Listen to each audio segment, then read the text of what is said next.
इबलीस कौन था?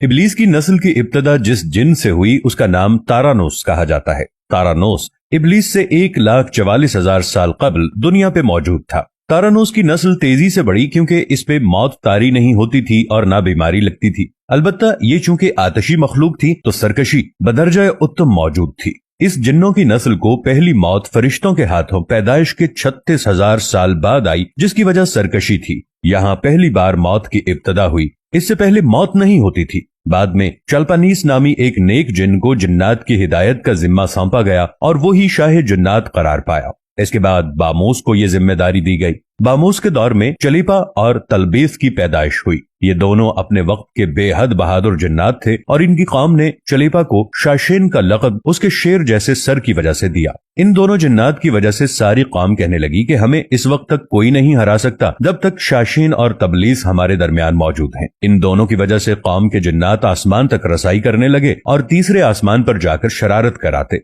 ऐसे में हुक्म इलाही से फरिश्तों ने उन पर हमला किया और इबरतनाक शिकस्त दी। इसी दौरान जब इजराइल अलैहिस्सलाम को इबलीस ने देखा तो सजदे में गिर गया। इबलीस शुरू ही से एक नडिर और ज़हीन बच्चा था। इसमें बाप की बहादुरी और माँ की मक्कारी कूट कूट कर भरी हुई थी। इसने मलाइका के साथ जाकर तौबा का बाकायदा ऐलान किया और फिर फरिश्तों से फैज़ इल्म हासिल करने लगा। हुसूल इल्म और रियाजत का ये आलम था कि पहले आसमान पे आबिद, फिर दूसरे आसमान पे जाहिद, तीसरे आसमान पे बिलाल, चौथे आसमान पर वाली, पांचवें आसमान पर तकी और छठे आसमान पर कबाजान के नाम से मशहूर हुआ। ये वो वक्त था जब ये फरिश्तों को सिखाता था। सातवें आसमान पे इबलीस बुक़्क़ा नूर में रहा। हफ्त अफलाक के सब मलाइका का मुअल्लिम करार दिया गया। यहाँ तक पहुंचकर इबलीस ने अपनी आजजी और रियाजत की इंतहा कर दी। इबलीस ने कमोबेश 14,000 साल अर्श का तवाफ किया।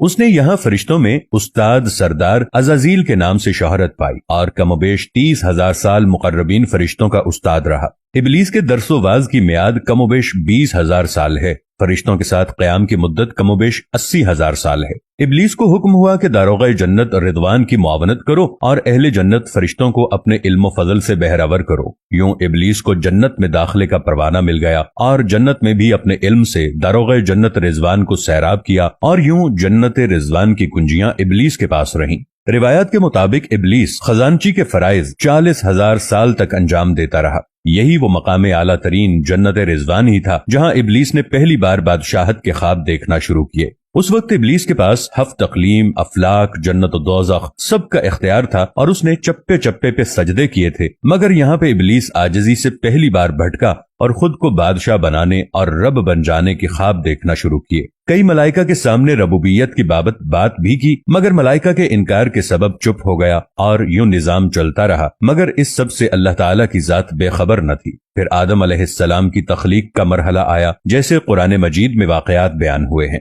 इबलीस आदम अलैहिस्सलाम को जुज जुज मरहलावार मुख्तलिफ अक़साम की मिट्टी से तख्लीक होता देखता रहा और चुप रहा। मगर जैसे ही उसे ये मालूम हुआ कि ये आदम अलैहिस्सलाम अल्लाह ताला के नायब हैं तो उसने वावेला किया, इबादत और इताअत का वासिता दिया। फिर तंज किया कि मुझ जितनी इबादत किसने की है और आदम अलैहिस्सलाम को सजदा करने से इनकारी हुआ। तब अल्लाह ताला ने कहा, निकल जा शैतान मरदूत। लानती करार पाने के बाद इबलीस ने अपनी इबादत और रियाजत का रब्बे करीम से एवज मांगा, जिस पर अल्लाह ताला ने इबलीस को एक वक्त मालूम तक मोहलत फराहम की। इस पे इबलीस ने औलादे आदम को सिराते मुस्तकीम से भटकाकर अपना पैरोकार बनाने का दावा किया, जिस पर रब्बे करीम ने फरमाया कि जो मुत्तकी और परहेजगार होंगे तू उनको गुमराह नहीं कर पाएगा। इबलीस के इस लानती काम में उसके 5 साथी हैं। नंबर 1 सब्र। इसके इख्तियार में मुसीबतों का कारोबार है जिसमें लोग हाय वावेला करते हैं, गरेबान फाड़ते हैं, मुंह पे तमाचे मारते हैं और जाहिलियत के नारे लगाते हैं। नंबर 2 आउर। ये लोगों को बदी का मुर्तकब करता है और बदी को लोगों पे अच्छा और पसंदीदा करके दिखाता है। नंबर 3 मुसव्वत। ये किज़्ब, झूठ और दुरोग पर मामूर है जिसे लोग कान लगाकर सुने। ये इंसानों की शक्ल अपनाकर उनसे मिलता है और उन्हें फसाद बर्पा करने की झूठी खबरें सुनाता है। नंबर 4 दासिम। ये आदमी के साथ घर में दाखिल होता है और घर वालों के ऐब दिखाता है और आदमी को घर वालों पे गजबनाक करता है। नंबर 5 ज़कनियोर। ये बाजारों का मुख्तार है।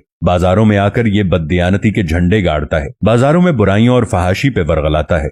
इबलीस का आदम अलैहिस्सलाम को सजदे से इनकार का जज्बा हसद का था कि जिसने उसे मजबूर किया कि मेरी जगह आदम यानी खाक को क्यों मिली। ये उसका जज्बा तकब्बुर और गुरूर था कि मैं आला हूं, और इस एक सजदे के इनकार की बात नहीं थी, बात थी इताअत से सरकशी की, शिर्क की। इब्लीस ने दिल में खुद को रब मान लिया था। इसी शिर्क अजीम की बदौलत इब्लीस ता क़यामत रुस्वा और लानती ठहरा और औलाद आदम को भटकाने के लिए आजाद करार पाया। हासिल नतीजा ये ठहरा कि रब्बे करीम को इंसान की इबादत, आजजी, इल्म दानिश से गरज बाद में है। रब्बे करीम सिर्फ देखता है कि दिल में इताअत और फरमाबरदारी कितनी है, और इसी बुनियाद पे तक़वा और परहेजगारी के दर्जे करार पाते हैं। अल्लाह से दुआ है कि अल्लाह हमें मुत्तकी बनाए। आमीन। वीडियो अच्छी